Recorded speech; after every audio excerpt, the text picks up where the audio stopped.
Hello, Comic-Con at home, and welcome to the Kevin Eastman Spotlight panel. I'm your host and moderator, David Avallone, filmmaker and Eastman collaborator on Drawing Blood and comic book writer.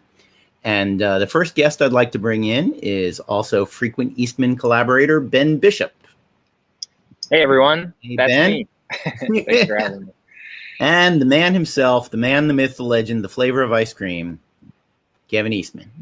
Yay! Here we are again. Kevin. Oh, it seems like If I need to introduce you on this panel, that people are people are in the wrong room. Well, no, appreciate the introduction. Thanks for moderating as well.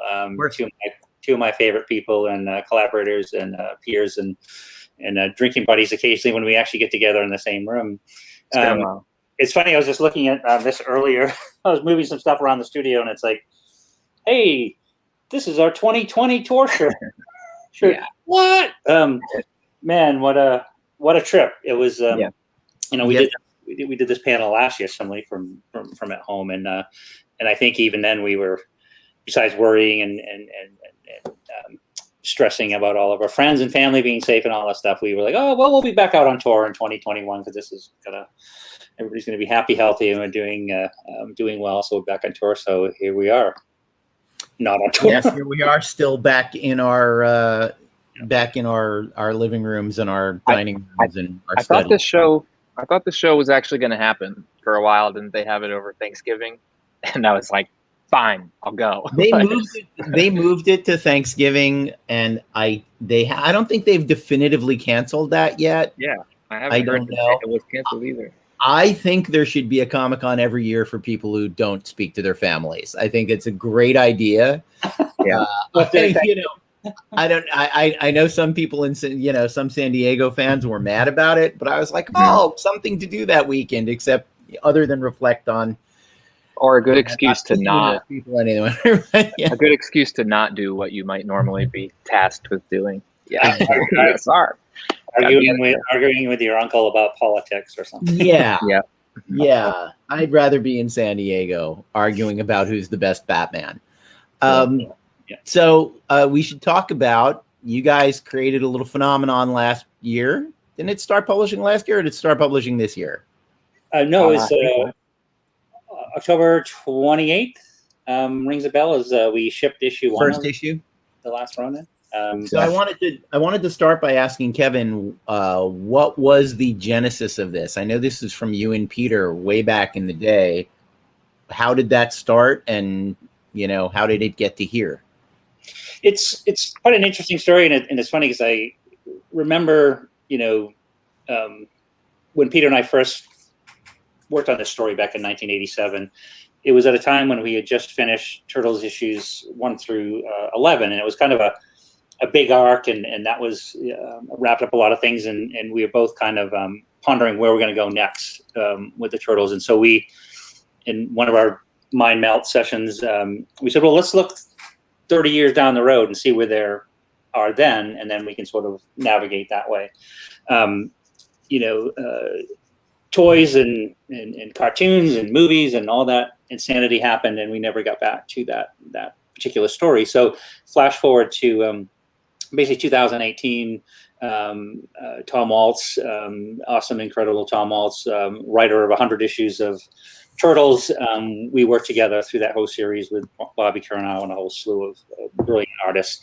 Well, in 2018, we were looking at December 2019, which was when issue 100 would come out. And we were like, what do we do next? And I had mentioned to him that I found this story recently, and I'd gone through it. It's about a 15, 16 page outline that Peter and I all basically meat and potatoes, but with lots of gray areas. And it was set 30 years in the future, which would have been 2017. So we were already 2 years past that, or a year past that in 2018. And so I started making notes on it and revamping it and looking at it like, well, if it was updated and it went this way, we went into the future again, say 15, 20 years, what would that be like? And so I put it in front of Tom, and I said, well, we don't know where we're really going to go on with the Turtle series and as a whole, and it was time to sort of break off and do something completely different. And I showed him the story, and I said, why don't we do this? And he jumped in with both feet. And so And it was a process. So I spent a good chunk of 2019 writing it and breaking it down in some more detail as Tom finished writing up to issue 100. And then it get to the point where it was kind of funny because Nickelodeon hadn't approved, what we wanted for Last Ronin, which I wanted to do it oversized, not only in printed size, but 40 pages each.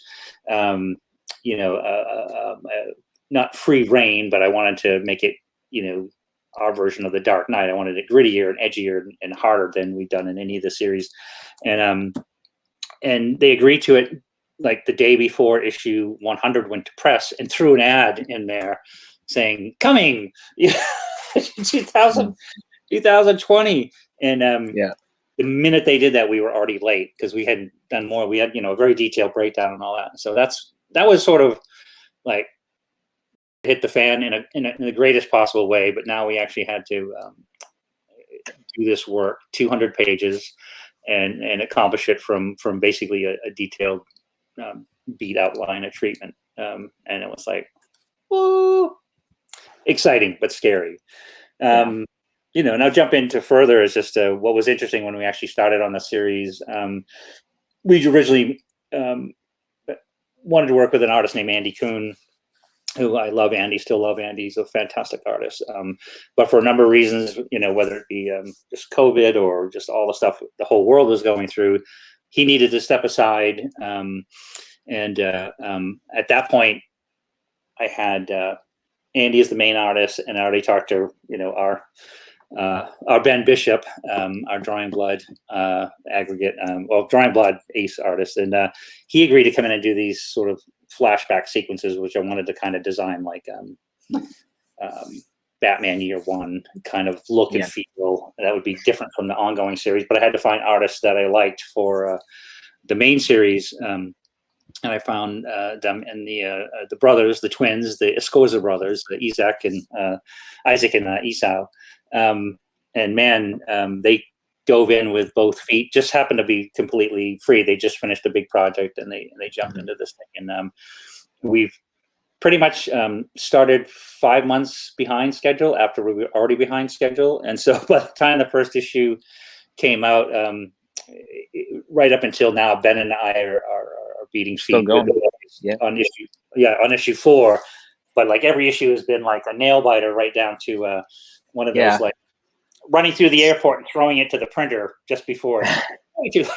And we missed our technical date on 3, and they still found a way to make it work. It was crazy. It was like we needed it on Monday or something, and I was like, well, I need till Wednesday. Like, we just missed it. Like, and they were like, okay, do what you got to do. Like, on IDW's behalf has been really nice. Like, knowing that they know that people are liking it, and to keep it good and keep doing what we're doing, instead of, rushing it and stressing, and because it's really like a matter of days, and then it's like, do you really want that book that will hopefully live on to have those like 3 pages that you just always regret, So that was good, and they still managed to make it happen. But yeah, like you said, we're still, like, I just finished page 20 minutes ago.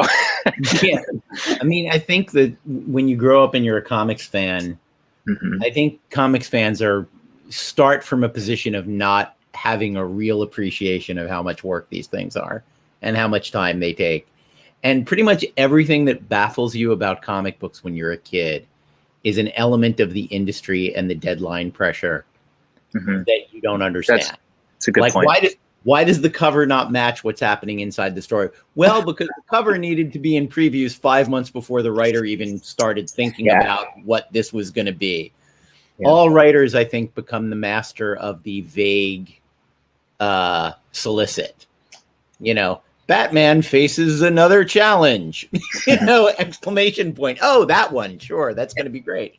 It is kind of funny because it is so right, and it's interesting where and I think where Peter and I came out of self-publishing and all those, and that was sort of the the concept for the series. And actually, let me take a step to the left just for a second. Like you said, David, it takes a village to produce a book like this, and so besides Tom and I sort of breaking down the story, I do all the layouts, and one of the things that took some of the largest amount of time for me was I I kept forgetting every time we were going into the next issue how much stuff had not been created yet. The world set in the future. So everything had to be design up. It was like every background, every location, every character, what they look like. And I would be like, I'd be banging all this stuff out, and I'm sure they'll do a collection of them at some point and send some to Ben, and Ben would do some great, so we'd be sending the stuff back and forth. Issue 3, issue 3 was really like when things started to we started to catch up with. We were always behind, but now we're like, okay, and you were just like, I don't have KESI, I don't have Leo, I don't have Mausers, and I was like, good, I love that, because then I can just jump in. But what you do is you may not already have it, but you have 13 different sketches that you're like, these are close, but not really. And so then it's the perfect springboard. And it's the same thing with the layouts, having it in place with your kind of eyeball and the way you move the camera and stuff is such a great way to dive in for me right into the roughs and then the finals, because it's at least I'm not guessing for 16 hours and then send it to you and have it be completely wrong. We're on the same page, and it's really it's you're obviously the director, but cinematographer as well, because you're moving things right where they need to be. And that's been a lot of fun. We can get into collaboration, but we brought so much over from Drawing Blood.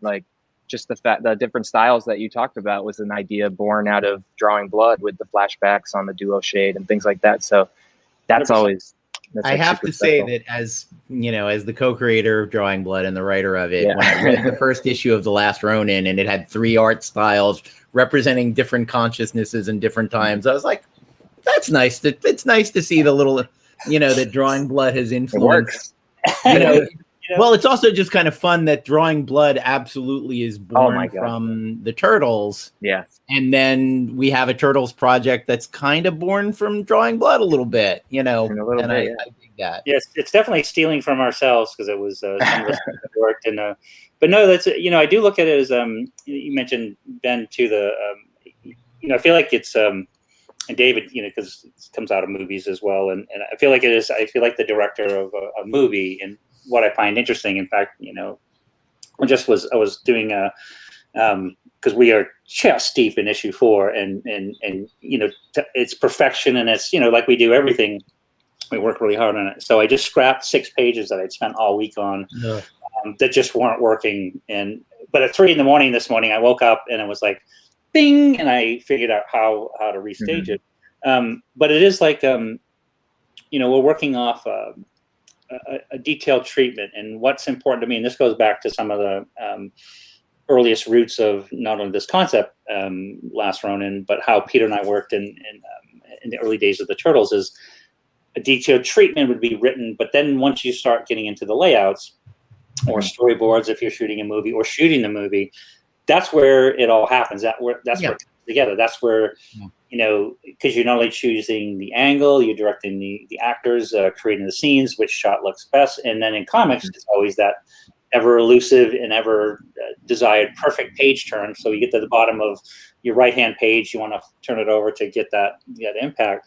And so a lot of it is literally created as I'm doing the layouts, and then Tom and I go back and rework the script based on what evolves in the layouts. And then and what's interesting too, and what I love about working with the Escosa brothers and Ben, is that I kind of put it on. I said, look, this is what I've designed. This is what I need the pages to look like. This is what we need to accomplish on this page. And these are my suggestions on how to do that. But don't, I didn't bring you on board to have you trace. I didn't, I brought you in because you're awesome artists. And so I said, I want you to take this and bring it, help me to bring it to life. That's what's been so fantastic. And then, again, just touching on the village thing, I feel it's critically important that we mention Luis Antonio Delgado, who is the colorist extraordinaire. And it's like, man, I got goosebumps right now, because I was like, he just was turning in the pages that Ben's doing on the flashback for sequence 4, and it's just like, oh, dude. Yeah, it's not. The color's been really striking. Yeah. I mean, from the outside looking at it. Who's your letterer?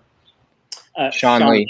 Yeah, he's. That's also been, everything in this series has been outstanding, and everybody working at the top of their game. And I think, again, if you know even a little bit about the mechanics of comic books and how long it takes to draw a page and how long it takes to put all this stuff together, I think you become a little more patient of the delays. And also you go back and you're like, how long did I wait for that 12th issue of Camelot 3000 in the 80s? Was it a year between issue 11 and 12 that it took Brian Bolland to draw that thing? And I loved it. And the thing is, here's the thing. When you think about the comics you love, when I reread comics, when I read Watchmen, or when I reread, let's say, Miracle Man, I'm not like, oh yeah, I remember there was a 6-month gap between these two. No, I don't remember that at all. I remember the really cool comic that I read and loved. And, sometimes people will say things like, when I was reminded about the Camelot 3000, that last issue being a year apart from the 11th issue, going, I totally don't remember waiting that long, but I guess I did because it was on my pull list. Yeah, it was kind of like, didn't Watchmen ran into a bit of that, and I think Dark Knight ran into a bit of that. Some of that, Ronin, I remember because I was a huge Ronin fan, obviously. Yeah. Ran into them. This is not how they typically come out. If people don't know, typically you would have like 3 or 4 done. You'd say issue 1 is coming, and you're still working on 5, 6, and 7, so that it all lines up. We're literally like taking a day maybe when the issue comes out before we start on the next one. Kevin didn't even wait a day from 3 to 4. We had an outline, a beat by beat outline for 4. I remember that. Like the night I finished, and so this is like pretty rapid fire, especially for the quality. Yeah. No, to just further what you're saying is like Ben's finishing in pages and they're still wet when it's sent to the printer. Yeah. Right. Yeah. Well, it's and it's also like in any industry, we're all trying to do the best work that we possibly can do, and like compare. Think about all of those movies where they had a release date and they stuck to it, and they did not move from that release date. And a lot of those movies are not good. It's like you want to see movies that get director's cuts out the yin yang. It's movies that like came out when nobody was happy with them. The first Star Trek movie, they had a delay, they had a release date, and that literally like the prints were wet. When it got into the theaters, because 20, 30 years later, the director recut it, changed the special effects. I know for a fact Michael Bay was editing Transformers the day before it came out. It's in the special features or something like that. He's like frantic. He's like, we got to ship this to the theater. With digital stuff, it's even crazier because you can absolutely be, there's the old expression, a work of art is never finished, only abandoned. You give up tweaking it, and then you when you finally have had enough of your own tweaks, I've definitely like, been working on a piece and drawing, and it's like, okay, it's got to go. And that's no, and I rewrite as much as I possibly can without ever delaying an artist. Like by the time I send it to an artist, I'm sure the descriptions are good. I'm gonna take 3 more cracks at that dialogue before we get to printing, though, because come on, like.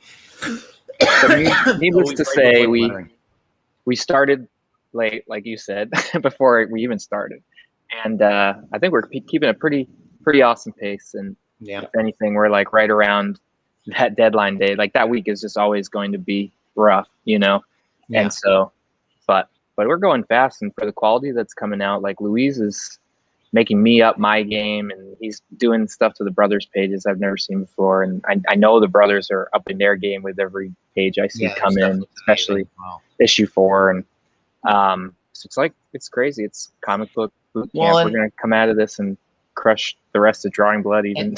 And and that's the thing, the most important thing, as I was saying, the thing that people will remember is that they love this thing. That's what the fan reaction so far has been amazing.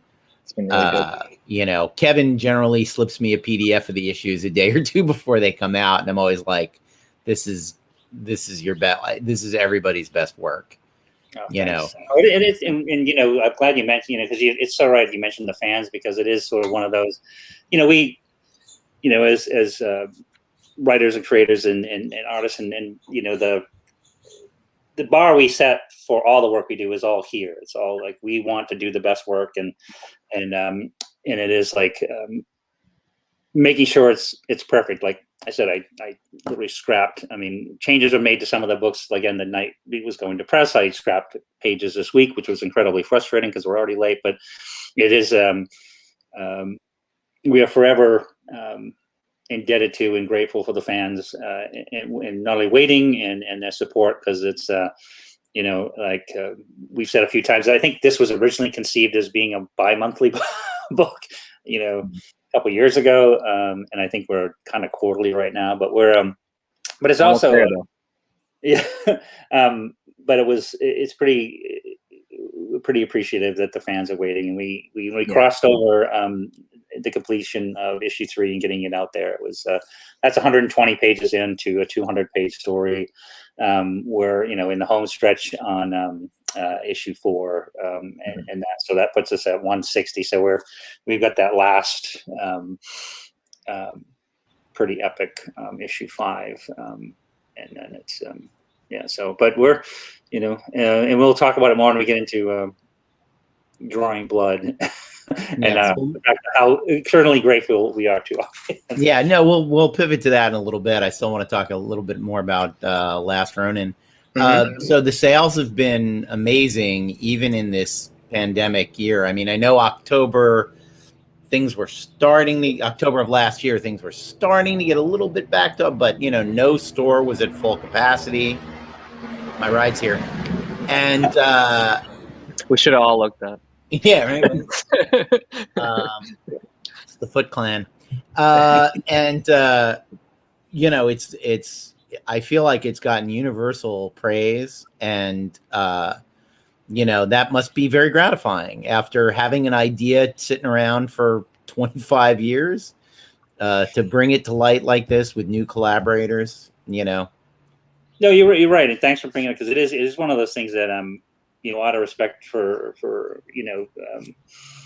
the awesome and incredible and co-creator of the Ninja Turtles, Peter Laird, is pulling the story out and kind of going like, well, this is going back to original roots material. This is right from the heyday. I think again, it was 3 years after putting the first issue out that we were writing this story, and so a year before I was born. So the pressure was fairly intense, and it was epic, and I felt like out of respect to my longtime friend and partner, I wanted to make sure it was all that it could be. At the same time, wanted to further everything that we'd done in the with respect to all the fans that came on board for the IDW series, which has just been so fantastic. So there was a lot of things that it needed to be just right, and at the end of the day, just needed to be just right. And so we pushed hard, and early on we said, well, if we can at least sell as well as the regular ongoing series, which has got such great support, would be thrilled. And the fact that it's really gone so much. Well, I was gonna say, one of the things about the premise, about the fact that it's you with an even bigger hand on the project, is that it seems like it appeals to every generation of fan. It feels like this appeals to people who've never read the comic books but liked one of the animated series, who only liked the New Line movies from the late 80s, early 90s. Like it can, because of the premise of it, all you have to know is the basic idea of the Turtles and the characters to appreciate it. You don't need to know the last 30 years of, and honestly, that's the thing it most has in common with Dark Knight Returns as a jumping back in point for fans. If you can read Dark Knight Returns and be aware of zero Batman continuity outside of the basic parameters of the character. Yep. There wasn't a lot, yes, it helps if you get the offhand reference to the Joker killing Jason Todd. It's actually not that offhand. All that stuff is nice, but it's totally explained in context. And I found this, as someone who has been in and out of the Turtles continuity as a reader since the 80s, I was like a minute too old for the cartoon show, so I literally have seen maybe 2 of them. I probably read more Mirage issues than I have seen cartoons. You read this and you're right in it. You're right in there with the characters, I heard a lot of that in the reviews, because when I finish an issue, I watch all the friggin' reviews that it comes out still. I gotta stop doing it. But they were all saying that, like, there's something for everybody. And then other people didn't even know, like, they're like, I know there's 4 turtles, I know April, I know KESI, let's go. And it gives you just enough of all of that. But it also, if you're paying attention, or if the video game was your thing, or the toys were your thing, or just the cartoon was your thing, there's stuff in there for you as well. But on the whole, like, everything is so new at the same time. So it's like, it's got everything. It is that jumping in point for everybody who just wants something they like. They never followed Turtles. This is brand new. And then for the old fans who have seen everything, it's brand new and it's great for them too. And for me as a fan, I feel like I'm putting in as much of, like, the stuff that, you know, I was crazy about, like the cartoon and the toy stuff, which was how I discovered the Turtles. Yeah, So, and it's one of my favorite things about The Mandalorian is how much Favreau loves the toys. Yeah. And the Christmas special, like all the that, like, everybody else wants to forget. Yeah. It's like, no, we're putting in something from the Christmas special because that's like, speaking that's of, you know, everything people want to forget. I threw in a little nod to Venus in issue 3. I don't know if anyone saw her. She's in a panel with Mikey and KESI, and it's pre-mutation Venus, and she's in kind of like a Tony Stark Leonardo suit. that's funny. I could write a dope story about Kino and Venus. I will say it. You know, it tells you something about how indelible these characters are, and how well, Kevin, you've structured this. I was talking to a writer friend about The Last Ronin, and he hadn't read it. He's a good writer. And I said, so only one of the turtles has survived, and he correctly guessed who it would be. He said, because that's the best story. The best story is that that's the guy who survives and has to get revenge. It's not as interesting if it's the other 3 guys. And I was like, you're right. As a good writer, you should guess that that's who the survivor is, because that's the better writing. Look for the arc. But that's you know, it's right. I'm glad you brought that up too, because it is one of those things that people said, you know, why did you choose Michelangelo? And I said there was no other choice, in my opinion. Yeah. It was sort of the first turtle ever drawn before he was even named Michelangelo. He did not check some things, but it was exactly that. It was the best choice because it had the most interesting story arc, and that was like sort of what we all know and love. What Michelangelo's personality is. Yeah. He has the toughest, the longest yard. He's got to go all the way to the other. Who's going to have the hardest time adapting to the situation. Yeah. It's like I always say, there's a reason the good Beatles movies are always about Ringo. Because the other 3 guys are gods. Ringo's human. Ringo is one of us. You know what I mean? Ringo is the everyman. And I always say Michelangelo has always been my favorite because he's a little bit more of an everyman figure than he's not the science genius. You know, he's not the angriest, toughest one. He's not the leader. He's just Ringo. You know, he's the drummer. And it's funny because, you know, once, you know, when the construction started and that was something I wanted from the word go, was that it wasn't in any particular turtle universe, but it would definitely lean heavily and hard, almost all Mirage, but there was a few elements. But what's funny is and Ben's brought in so many really funny Easter eggs and things like that, like he just mentioned. But, you know, one of my favorites, so I don't read any of the reviews, or I've read one. I think Ben sent me one. I send them to you. Yeah, I'm like, they like it. So I'm scared. If I want you to get pumped up so that when you're writing it and making it, you know, it's awesome. People love it. But I feel like people just writing, you suck, and then don't read those ones. No. No, but like one of the things that I specifically did in the Hiroto tower sequence where he's freaking out in issue 3 was I literally had him specifically dressed like the Shredder toy. with the cape, robe, and the black pants, and shirtless. And all that stuff. No shirt, just corn on the cob, abs up there on the pillar. Filoni does that on the animated Star Wars too. There are background characters who you're like, that was only ever an action figure. That guy was never in any of the movies. He's just a horrible action figure that they put out.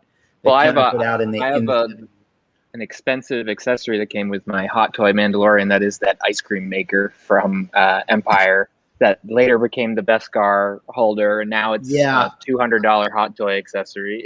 It's Yeah. like over there on my shelf. No, the stuff that fans can obsess on and create whole worlds in their head about, but it's great, and it's, you know, and I think it's an endless feedback loop for us as creators. Let's hope we're as lucky with Last Ronin toys and merchandise and bubble gum and all that stuff.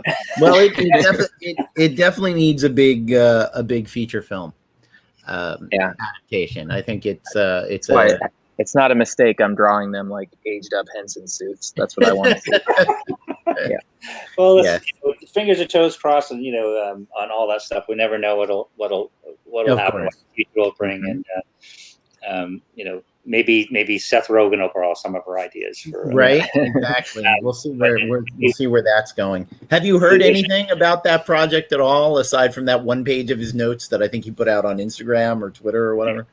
No, I haven't. And it's like, but it's it's honestly it's an interesting thing when when you work, like when we brought sort of different people in to do or different people came in and did their version of the Turtles.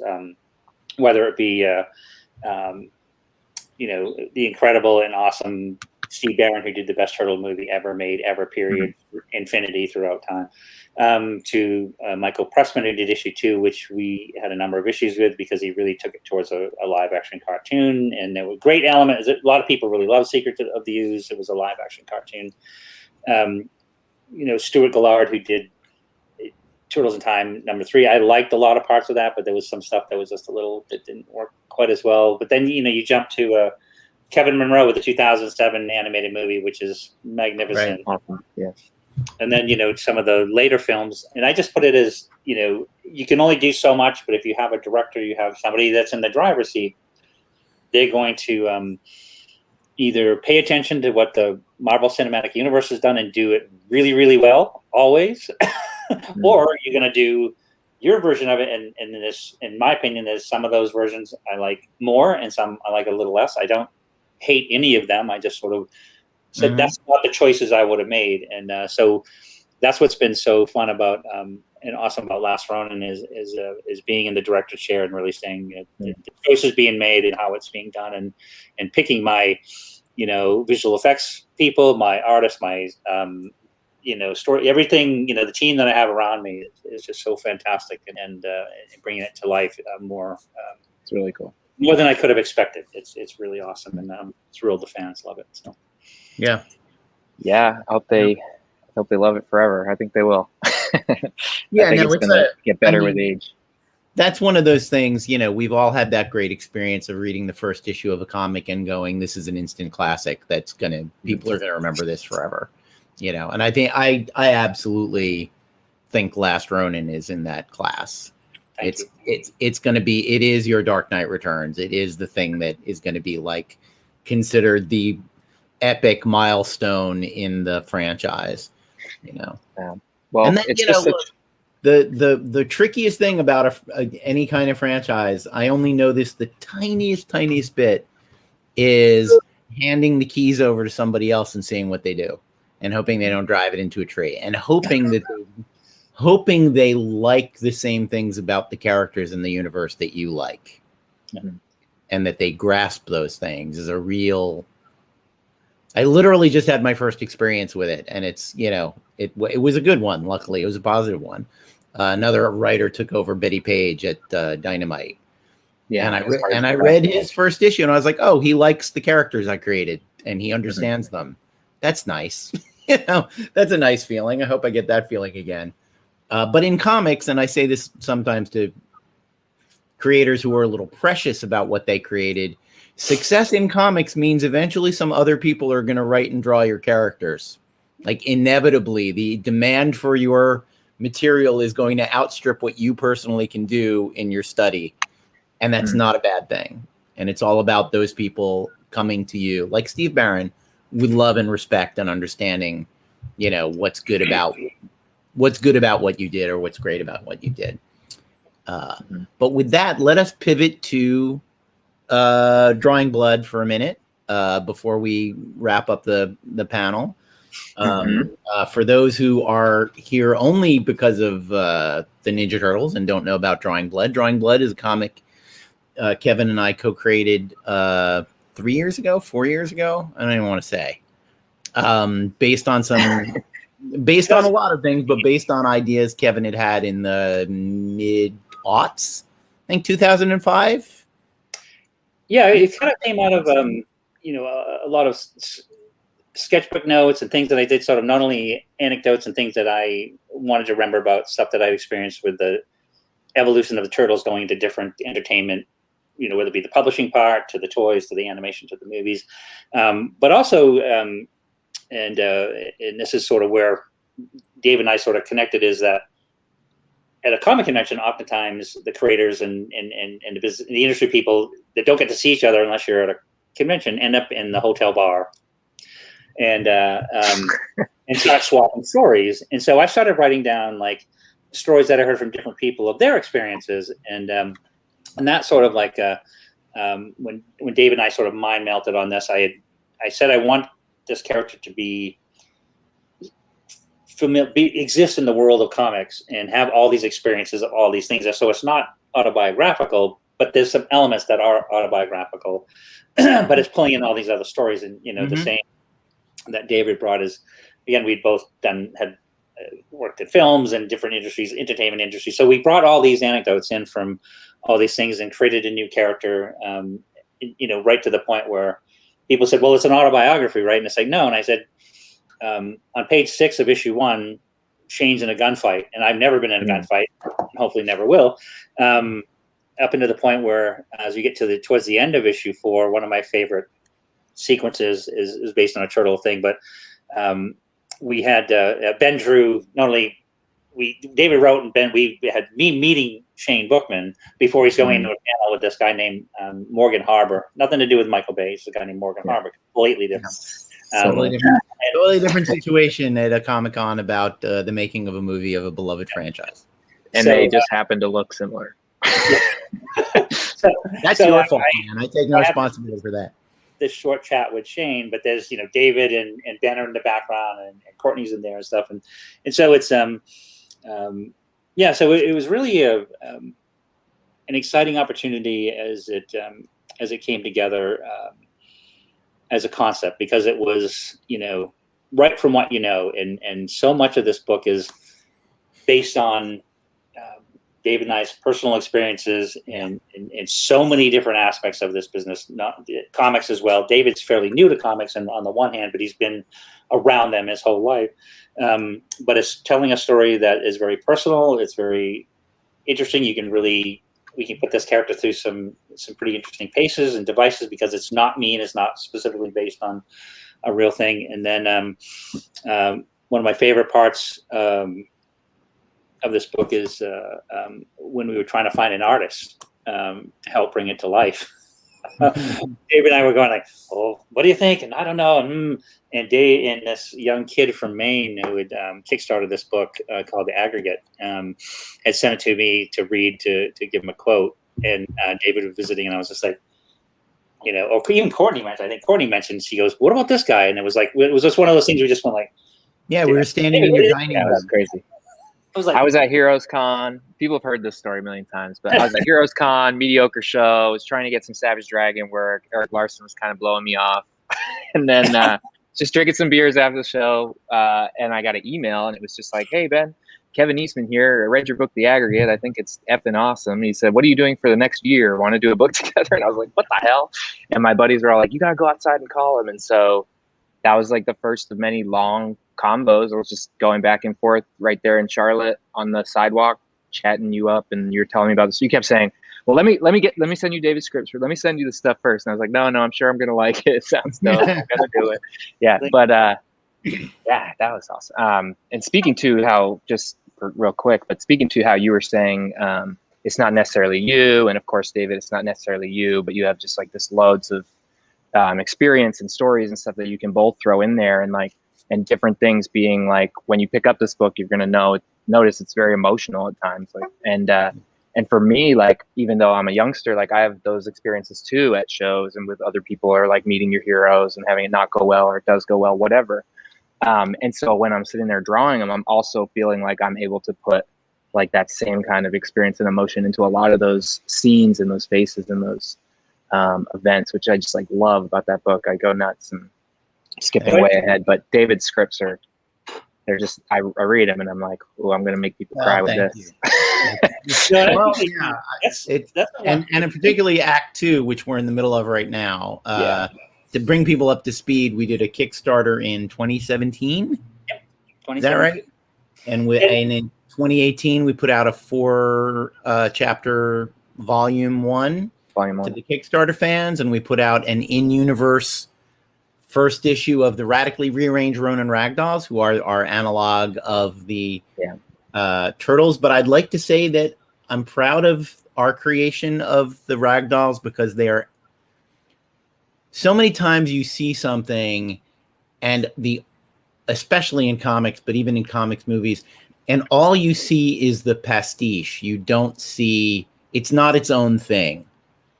Like, I know people love Invincible, but I watch it and I'm like, so it's Superman and he kills the Justice League. And like I have a hard time. Oh, and that character is the demon, and he's also Rorschach. Got it. You know, like, and I have a hard time letting go of the analog. Spoilers, no spoilers. I'm kidding.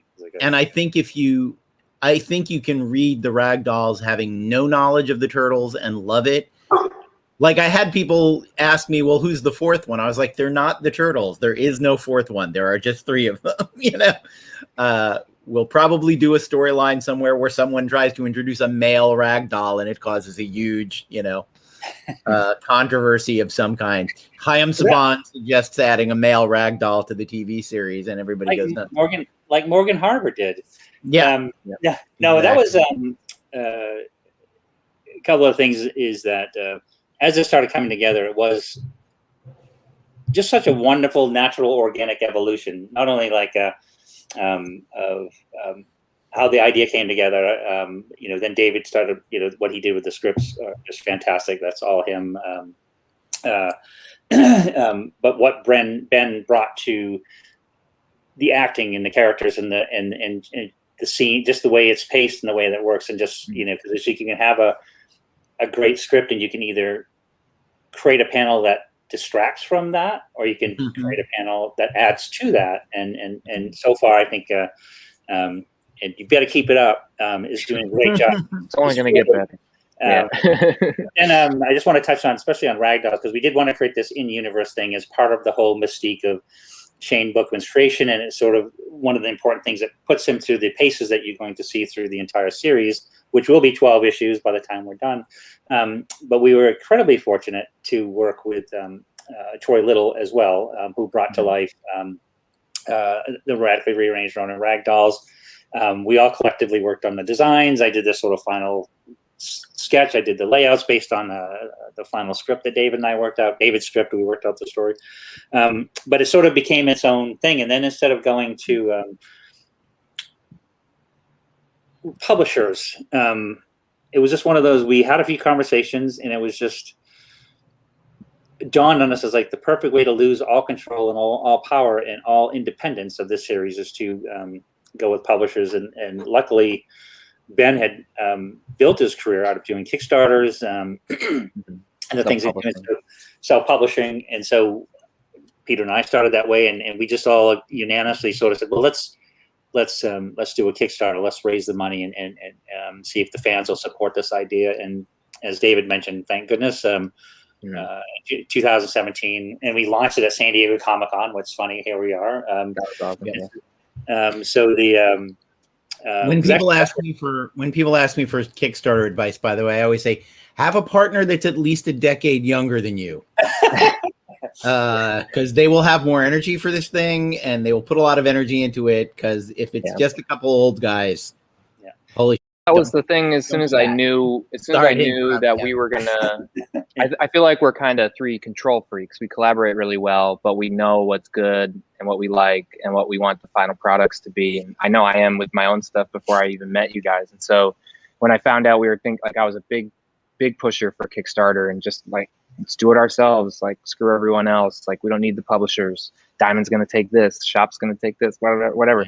but being able to then do our version of it right out of the gate, which was the Kickstarter rewards that they all got, all the backers, and then later not only re-release it as issues, single issues with variant covers and all that. Kevin and I each did a cover. The Ragdoll issue 1 was re-released nationally to shops and all that with a bunch of covers. 7 covers. But now, now we're gearing up to, because it was supposed to come out last year, volume 1 of this Drawing Blood that we keep talking about is going to actually come to shops this year, where you can order it through your local comic store and things like that. So keep an eye out for that as far as when and how. But that's super exciting to me. And it's like, why not? Why not just do it exactly how you want it out of the gate, have it set in stone, this is the story, and then put it out for the masses later. This is for the people who help make it happen. You know what I mean?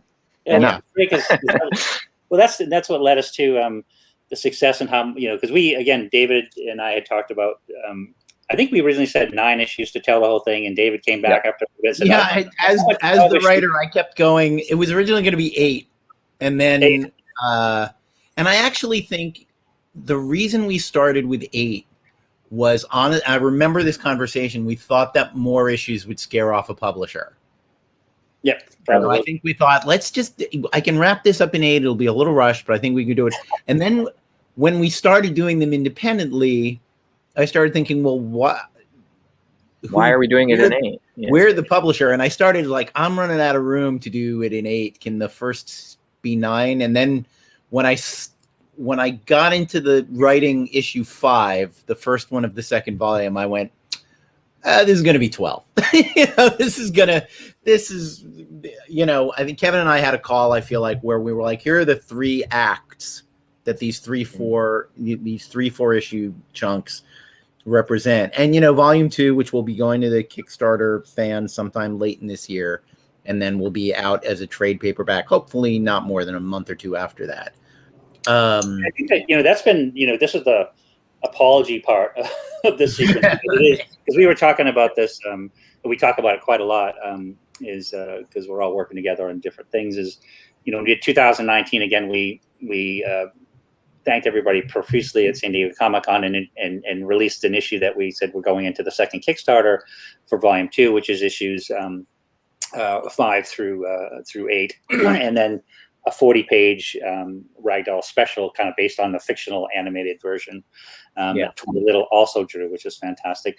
And then, as we sort of got, into that, we, I think it was actually this date right here. We were in for the 2020 tour. We were in Melbourne, Australia. Yeah, we were. I remember that. They were shutting down the entire planet. With same hotel as Tom Hanks, who got COVID the week before, right? So, it's crazy. When we left to go to, we did 2 shows in 2020, and when we left to go to Australia and March 3rd, it was I think there were 25 cases in the States and not many more than that in Australia. And just while we were there, the world exploded, and it really was sort of one of those years, and I probably speak for everybody here, certainly for sure, and everybody listening and tuning in. It was just mind-numbingly crippling. You didn't know what the next day was going to bring, and what's going on, and it just went out of control. So we really, I feel like we lost all of 2020 just to not only survival, so probably mental health. I know I was losing my for a long time. Yep. But we just got way off track, and then certainly Ronin came in a way that we hadn't expected, and so I had no idea that was on the table. Like things were shifting with the Ronin schedule, and I think I offered it as a joke, like, hey, if you need some help, and then when the opportunity arose to help out, we asked, we talked to David and decided it's got to happen, but. And it's worth saying, I think people don't understand how much of it's less so for writers, but comic book artists, a fair amount of your revenue comes from going to conventions. That was or so percent. Yeah, 70%, I think Kevin said. Yeah. So you've got that off the table. For a writer, the comic book companies, I was writing issue 3 of a 4-issue series, and they said, maybe stop doing that for now. Yeah, and literally a year elapsed between me writing issue 2 of Elvira Meets Vincent Price and me writing issue 3 of Elvira.